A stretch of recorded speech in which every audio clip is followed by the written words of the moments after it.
എനിക്ക് എനിക്ക് നിങ്ങളോട് കാര്യം പറയാനുണ്ട്. അതിനാ വിളിച്ചത്. കേൾക്കുമ്പോൾ ചിലപ്പോൾ നിങ്ങൾക്ക് വിഷമം തോന്നും, ചിലപ്പോൾ സമ്മതിക്കേയില്ല. പക്ഷേ എന്നതാ അപ്പച്ച? എനിക്ക് എനിക്ക് കോട്ടയത്തിന് പോകണം. പോണോന്ന് പറയുമ്പോ നമ്മൾ ശനിയാഴ്ച പോകാനിരിക്കല്ലേ? അങ്ങനത്തെ പോക്കല്ല, എനിക്കിനി അവിടെ താമസിക്കണം. അതെന്നെ ഇപ്പൊ പെട്ടെന്ന് ഇങ്ങനെ തോന്നാൻ? പെട്ടെന്നൊന്നുമല്ല, കുറെ നാളായി അതൊരാഗ്രഹമായിട്ട് മനസ്സിൽ കിടക്കുകയായിരുന്നു. ഇപ്പോ അതിനൊരു തീരുമാനമായിരുന്നേ ഉള്ളൂ. ഞങ്ങൾ എന്നേതേലും കുഴപ്പം കാണിച്ചോ? അതോ അപ്പച്ച ഞങ്ങൾക്കൊരു ബുദ്ധിമുട്ടാവും തോന്നിയോ? അത്ര കുറച്ച് കാണാനും മാത്രം ചെറുതല്ല നിന്റെ ഇവരുടെ സ്നേഹം. അതിന്റെ എല്ലാ അളവിലും എനിക്കിത് അനുഭവിക്കാൻ പറ്റുന്നുണ്ട്. നിങ്ങളുടെ അന്യോന്യമുള്ള ഇഷ്ടവും സന്തോഷവും കണ്ട് എപ്പോഴും എൻ്റെ മനസ്സ് നിറയാറുണ്ട്. പക്ഷേ എനിക്ക് എൻ്റെതായ ജീവിതമുണ്ടാണ്. അതെത്ര ശ്രമിച്ചിട്ടും എനിക്കിവിടെ കിട്ടുന്നില്ല. ഇവിടെ അപ്പച്ചൻ എന്നതാ വേണ്ടേ പറഞ്ഞോ? അങ്ങനെ വിലക്ക് മേടിക്കാൻ പറ്റിയൊന്നും അല്ലടാ. ഇവിടുത്തെ കാറ്റെനിക്ക് ശീലമില്ല. സമയം എന്നെ പൂട്ടിയിടുക എന്നൊരു തോന്നല. അപ്പച്ചൻ പുറത്തോട്ടൊക്കെ ഇറങ്ങിയാൽ മതി. അടുത്ത വീട്ടുകാരുമായിട്ട് സംസാരിക്കുകയോ ഏതെങ്കിലും ലൈബ്രറി മെമ്പർഷിപ്പ് എടുക്കുകയോ ചെയ്യാം. സമയം പോവുമല്ലോ. നീ ഈ പറയുന്നൊന്നും അല്ല ഞാൻ ഉദ്ദേശിക്കുന്നത്. എന്റെ സ്ഥലം ഇവിടല്ല, എന്റെ ജീവിതം ഇവിടല്ല. എന്ന് വെച്ച് അപ്പച്ചൻ ഒറ്റയ്ക്ക് കോട്ടയത്ത് താമസിക്കുമെന്ന് വെച്ചാൽ ഞാനാ സമ്മതിക്കത്തില്ല. നീ ഇത് പറയുന്നത് എന്നോടുള്ള സ്നേഹം കൊണ്ടാണെന്ന് എനിക്കറിയാം. പക്ഷേ എന്റെ സന്തോഷം കിടക്കുന്നത് അവിടെയാ. അതുകൊണ്ട് അതുകൊണ്ട് എനിക്ക് പോയേ പറ്റൂ. അങ്ങനെ പോവാണേ ഞങ്ങളും അങ്ങോട്ട് വരും. അപ്പൊ നിന്റെ ജോലിയോ? ദിവസവും പോയി വരും. അത്ര ദൂരത്തൊന്നും അല്ലല്ലോ. വേണ്ട, പഴയ പോലെ ശനിയാഴ്ച തോറും വന്നാൽ മതി. പോയി വരിക എന്നൊക്കെ പറയുമ്പോൾ നിനക്കത് വലിയ ബുദ്ധിമുട്ടാവും. നിങ്ങൾ രണ്ടുപേരുടെയും ജീവിതത്തിലെ ഇപ്പോഴത്തെ ആ രസം കുറേയൊക്കെ അങ്ങ് പോവും. ഞാൻ കാരണം അത് തകരാൻ പാടില്ല. ആർക്കും ആരെയും ബുദ്ധിമുട്ടിക്കാതെ കഴിയാവല്ലോടാ. പള്ളിയും അച്ഛനും പണിക്കരും ഒക്കെ ആയിട്ട് എനിക്കവിടെ സന്തോഷമായിരിക്കും. അച്ഛനോട് പറഞ്ഞാൽ വീട്ടിൽ നിൽക്കാൻ ഒരു പണിക്കാരനെ ഏർപ്പാടാക്കി തരും. അവിടെ അവിടെ എനിക്ക് ഒത്തിരി കൂട്ടുണ്ടടാ. ആ കൂട്ടില്ലാതാകുമ്പോൾ വല്ലാത്തൊരൊറ്റപ്പെടല. അപ്പോ ഞങ്ങൾ ഒരിക്കലും അപ്പച്ചൻ്റെ ഒരു കൂട്ടല്ല. നിനക്കതിപ്പോ പറഞ്ഞാൽ മനസ്സിലാകത്തില്ല. എനിക്ക് പോണവിടാ. എന്റെ ഒട്ടുമിക്ക കാര്യങ്ങളും അവിടെയാ ഉള്ളത്.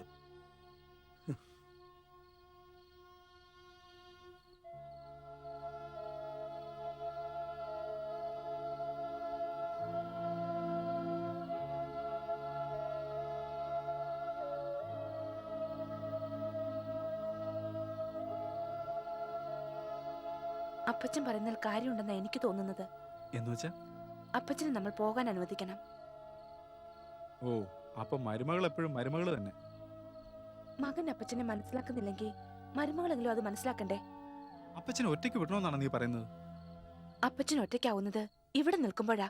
അതെനിക്ക് മനസ്സിലാവുന്നുണ്ട്. നമുക്ക് ബുദ്ധിമുട്ടാവുന്ന സംശയത്തോടെ നോക്കിയും കണ്ടുവാ ഓരോ കാര്യങ്ങളും അപ്പച്ചൻ ഇവിടെ ചെയ്യുന്നത്. ബുദ്ധിമുട്ടില്ല എന്ന് നമ്മൾ അപ്പച്ചനോട് എത്ര പറഞ്ഞാലും അതിനൊരു മാറ്റവും ഉണ്ടാവില്ല.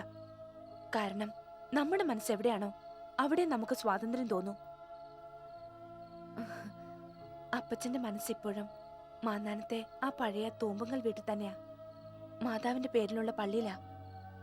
പണിക്കരംഗളുടെ ചതുരംഗത്തിന്റെ ബോർഡിലാ.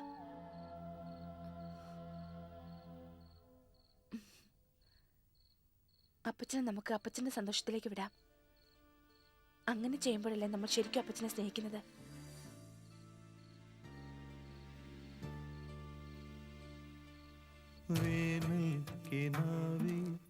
നിന്നിത്തലോടി കാറ്റിൻ്റെ തൂവൽ വിരൽ വേനൽ കിനാവി നിന്നിത്തലോടി കാറ്റിൻ്റെ തൂവൽ വിരൽ എന്തെന്ത ശാന്തം എന്തെന്തു മൂകം മായുന്നൊരീ സായന്തനം വേനൽ കിനാവി നിന്നെ തലോടി കാറ്റിൻ്റെ തൂവൽ വിരൽ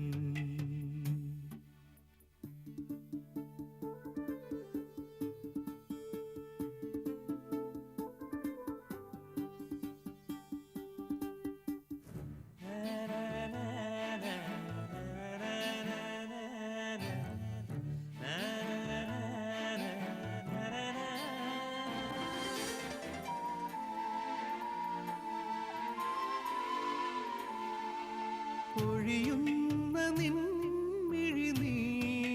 പോൽ മഴ പെയ്ത് തോരും തീരങ്ങളിൽ ഏകാന്തയായി നീ നിൽപ്പൂ വാടാതെ എൻ വാർത്തിങ്കളെ. എന്റെ പണിക്കരെ, എന്നാ ഒരു സുഖമായത്, എന്നാ സ്വാതന്ത്ര്യമാണ്. എന്താണോ ലോകത്തിലെ ഏറ്റവും സുന്ദരമായ സ്ഥലം സ്വന്തം വീടാണെന്ന് ആരാണ്ട് പറഞ്ഞിട്ടുണ്ട്. അതാരായാലും അയാൾക്കൊരു കൈ കൊടുക്കണം. ഓർത്ത തമാശയാ. എനിക്കാണെങ്കിൽ പിള്ളേരുടെ കൂടെ താമസിക്കാൻ പറ്റാത്തതിന്റെ വിഷമം, തനിക്കാണെങ്കിൽ ഒറ്റയ്ക്ക് താമസിക്കാൻ വിഷമം. അങ്ങനല്ലടോ, പിള്ളേരോട് താമസിക്കാൻ ഒരു വിഷമം ഉണ്ടായിട്ടല്ല. നേര് പറഞ്ഞ അവരെ വിട്ടു പോരുന്നത് ഭയങ്കര സങ്കടം ഉണ്ടായിരുന്നു. പക്ഷെ എത്ര ശ്രമിച്ചാലും എങ്ങോട്ടും പറിച്ചിടാൻ പറ്റാത്തത്ര ആഴത്തിലായിപ്പോയി ഇവിടുത്തെ വേരുകൾ. എടോ അതങ്ങനെയാണോ? അച്ഛനും മകനും തമ്മിൽ എത്ര കൂട്ടാണെന്ന് പറഞ്ഞാലും എത്ര സ്നേഹമാണെന്ന് പറഞ്ഞാലും ചില കൂട്ടുകൾ തരാനേ ഒരു മകനും പറ്റുകയില്ല. തിരിച്ചു അതങ്ങനെയാ. അവിടെ പകൽ സമയത്തൊക്കെ വെറുതെ ഇരിക്കുക എന്നുള്ളതല്ലാതെ ഒരു പണിയില്ല. ഇവിടെ വന്നപ്പോ ഏതാണ്ടൊക്കെ ഒരുപാട് ചെയ്യാനുണ്ടെന്നുള്ള തോന്നലാ. ദേ കൃത്യസമയത്ത് പള്ളിപ്പെരുന്നാളും വരുന്നു. ചുരുക്കി പറഞ്ഞ ഒന്നിനും സമയമില്ലാതായി. താൻ വരുന്നെന്ന് കേട്ടപ്പോഴാ എനിക്കൊരുമാതിരി ജീവൻ വെച്ചത്. ഞാനൊരുമാതിരി മരിച്ച അവസ്ഥയിലായിരുന്നു. അല്ല, അവിടെ ശ്രീകുമാറിന്റെ വിശേഷം എന്തൊക്കെയുണ്ട്? അവർക്കാർക്കും ഒരു കുഴപ്പമില്ല, സുഖമായിട്ടിരിക്കുന്നു. ഇടയ്ക്ക് ഫോൺ ചെയ്യും, അച്ഛാ സുഖമല്ലേ? ആ ചോദ്യം ചോദിക്കാൻ മാത്രമാണ് ആ വെളിയിൽ തോന്നി പോകും. നമ്മളാണെന്ന് പറഞ്ഞാൽ എന്ത്, അല്ലെന്ന് പറഞ്ഞാൽ എന്ത്. അവന്റെ പൊന്നുമോനുണ്ടല്ലോ, എന്റെ കൊച്ചുമോൻ, എന്നെ നേരാൻ പണ്ടോന്ന് കണ്ടിട്ട് പോലും ഇല്ല. അവന്റെ വിചാരം എന്താണെന്ന് അറിയാവോ? അവന്റെ ഗ്രാൻഡ് പാ എന്ന് വെച്ചാൽ ഇന്ത്യ മഹാരാജ്യത്ത് ഒരു വലിയ ബംഗ്ലാവിൽ ഒറ്റയ്ക്ക് ജീവിക്കുന്ന ഒരു മഹാമനുഷ്യനാണെന്നാ. അതൊക്കെ പോട്ടെ, താൻ ഇരിക്കേ. ഞാനേ ആ ചതുരംഗ പലക ഒന്ന് പൊടി തട്ടി എടുത്തോണ്ട് താൻ പോയപ്പോ എടുത്ത് അകത്ത് വെച്ചതാ. പിന്നെ ഇപ്പോഴാ എടുക്കാൻ പോകുന്നത്.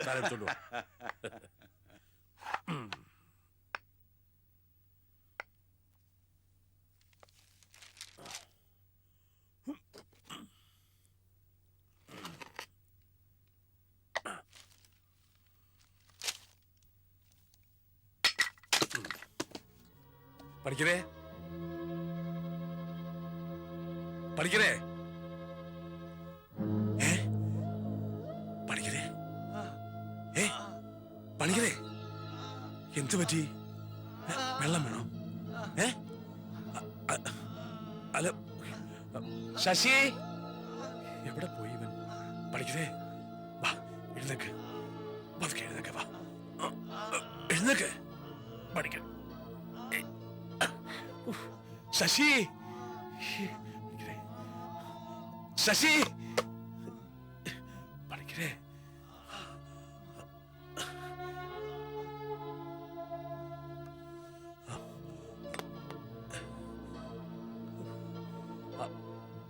ശശി,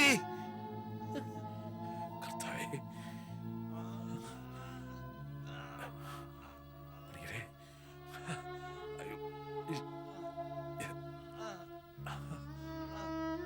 ഞാനിപ്പോ വരാം, പഠിക്കരേ, ഇപ്പൊ വരാം.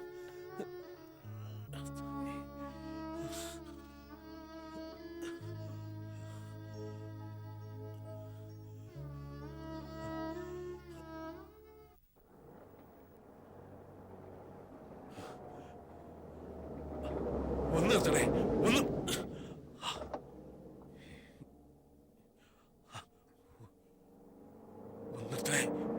നിർത്തണേ. അത്യാവശ്യമായിട്ട് പേഷ്യന്റിനെ ഹോസ്പിറ്റലിൽ കൊണ്ടുപോകണം. വേറെ വഴിയില്ലാത്തോട്ടാ. എങ്ങോട്ടാ പോകേണ്ടത്? ആ കയറ്.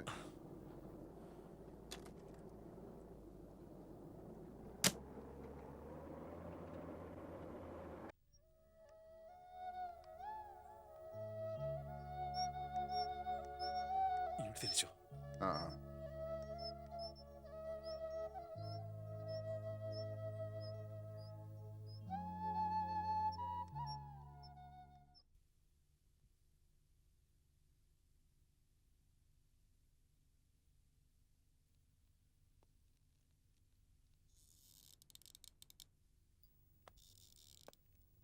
ആ ഒരു മാസീവ് അറ്റാക്ക് ആയിരുന്നു.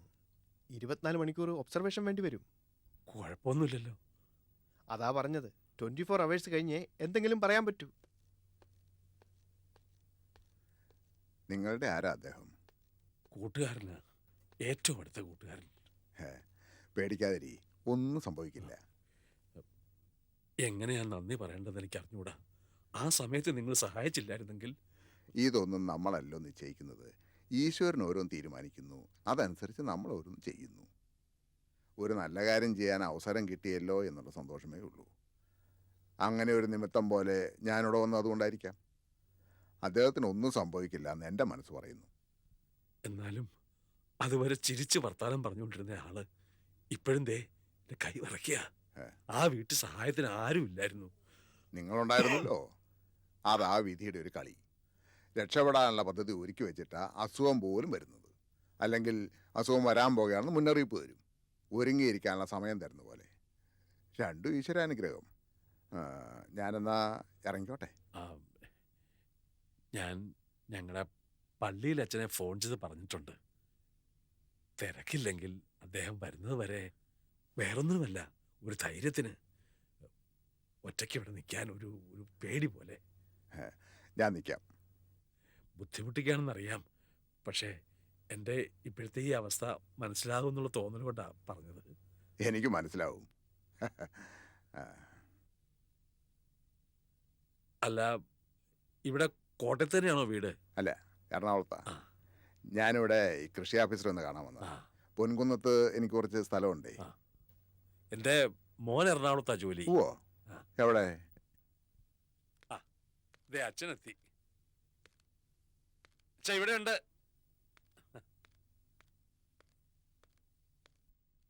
എങ്ങനെയുണ്ടോ? 24 മണിക്കൂർ കഴിഞ്ഞാലേ എന്തെങ്കിലും പറയാൻ പറ്റൂന്നാണ് ഡോക്ടർ പറഞ്ഞത്. ഓഹോ. ഇദ്ദേഹമാണ് ഹോസ്പിറ്റലിൽ കൊണ്ടുവരാൻ സഹായിച്ചത്. വെറുതെ ഒരു നന്ദി പറഞ്ഞൊതുക്കാവുന്ന കാര്യമല്ല. എന്നാലും ഒരു വലിയ കാര്യമാണ് നിങ്ങൾ ചെയ്തത്. ഞങ്ങൾക്കൊരു ചേട്ടനെ പോലാ പണിക്കരെ. മത്തായിച്ച, താൻ എന്നാ വീട്ടിലോട്ടിയല്ലേ? ഞാനിവിടെ ഉണ്ടല്ലോ. അല്ല, ഞാനിവിടെ നിന്നോളാം.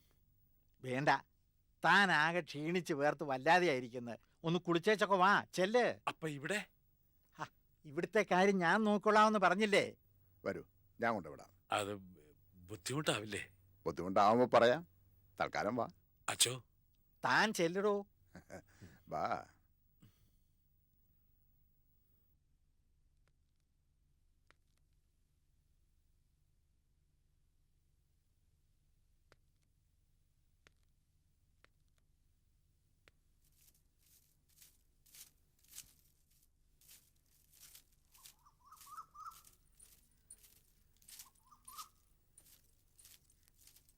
അപ്പച്ചൻ ഇവിടെ ഇല്ലേ?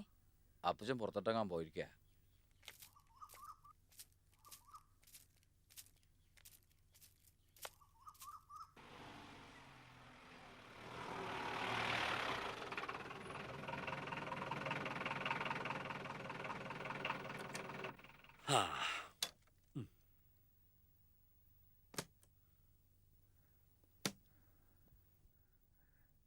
എന്നാ ഞാനങ്ങോട്ട് കേറിയിട്ട് പോവാം. ഇല്ല, ചെന്നിട്ട് അത്യാവശ്യം ഇവിടെ വരെ വന്നിട്ട് കാപ്പി പോലും കുടിക്കാതെ.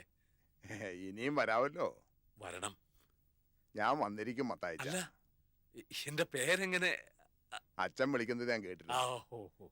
എന്നാ ഞാൻ പോട്ടെ. ഹോസ്പിറ്റലിൽ വന്ന് അന്വേഷിച്ചോളാം.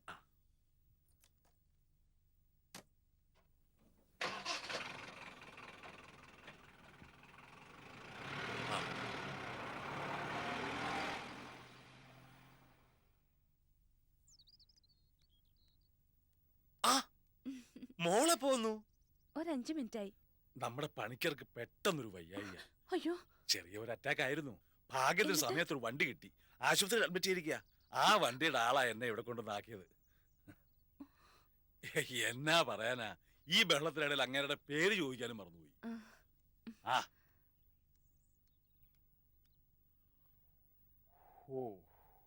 എന്നിട്ട് അപ്പച്ച ഇപ്പൊ പണിക്കരങ്ങോട്ട് എങ്ങനെയുണ്ട്? ഒന്നും പറയാറായിട്ടില്ല. മോൾ ഒറ്റയ്ക്കാ വന്നേ? അതെ, നാളെ എന്റെ പരീക്ഷ തുടങ്ങാ. ആഹാ. അതിനു മുമ്പ് അപ്പച്ചനെ ഒന്ന് കാണണമെന്ന് തോന്നി. സാധാരണ പരീക്ഷയ്ക്ക് പോകുമ്പോ അപ്പയുടെ അമ്മയുടെ അനുഗ്രഹം വാങ്ങിയിട്ടാ പോകാറ്. അവരുടെ അനുഗ്രഹം ഒരിക്കലും ഫലിക്കാതിരുന്നിട്ടുമില്ല.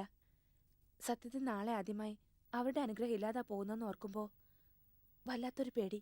അവരനുഗ്രഹിക്കുന്നുണ്ട്, പ്രാർത്ഥിക്കുന്നുമുണ്ട്. അങ്ങനെ ആവാതെ പറ്റില്ല. പിന്നെ അമ്മച്ചിയുടെ അനുഗ്രഹമില്ലേ? അവളെ ദൈവത്തെ മൂക്കുകൊണ്ട് ഇച്ഛാ വരപ്പിച്ചിട്ടായാലും നന്നായിട്ട് എഴുതാനുള്ള ഏർപ്പാട് അമ്മച്ചി ചെയ്തോളും. ഇങ്ങോട്ട് വരുന്ന വഴി ഞാൻ അമ്മച്ചിയുടെ അടുത്ത് പോയിരുന്നു. അത് നന്നായി. സാധാരണ ജോണിക്കുട്ടിയുടെ പരീക്ഷാ സമയത്ത് ഞാനും അവളുടെ പള്ളിയിൽ പോകും. പോകാൻ പറ്റാതെ വന്നാൽ ഇവിടെ ഇരുന്ന് പ്രാർത്ഥിക്കും.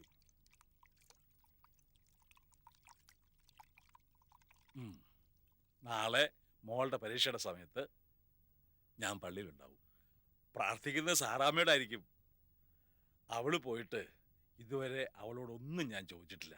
ആദ്യമായിട്ട് ചോദിക്കാൻ പോകുന്ന ഇതാ. മത്തായി ചോദിച്ചാൽ ചെയ്തു തരാതിരിക്കാൻ സാറാമ്മയ്ക്ക് പറ്റത്തില്ല. അത് അവളുടെ ഒരു ശീലമായിപ്പോയി. എനിക്കൊരു കാര്യം കൂടെ പറയാനുണ്ട്. ഒരു പഴഞ്ചൻ മനസ്സിന്റെ ഭ്രാന്തൻ ചിന്തയാണോ അതെന്ന് എനിക്കറിയത്തില്ല. എന്നാലും പറയാ, അമ്മച്ചി തന്ന ആ ആഭരണപ്പെട്ടിയില്ലേ, പരീക്ഷയ്ക്ക് പോകുമ്പോൾ അതിൽ നിന്ന് എന്തേലും എടുത്ത് ദേഹത്തിടണം. ഒരു ചെറിയ വളയോ കമ്മലോ അങ്ങനെ എന്തേലും. അതെന്തിനാണെന്ന് ചോദിച്ചാൽ അതില് ഒരുപാട് പേരുടെ അനുഗ്രഹങ്ങളുണ്ട്. വെറുതെ ആവില്ല അത്. ഈ പഴഞ്ചൻ മനസ്സിന്റെ ഭ്രാന്തൻ ചിന്തയുടെ ബലത്തിലാവും നാളെ ഞാൻ പരീക്ഷ എഴുതാൻ പോവുക. അതായിരിക്കും എന്റെ ശക്തി.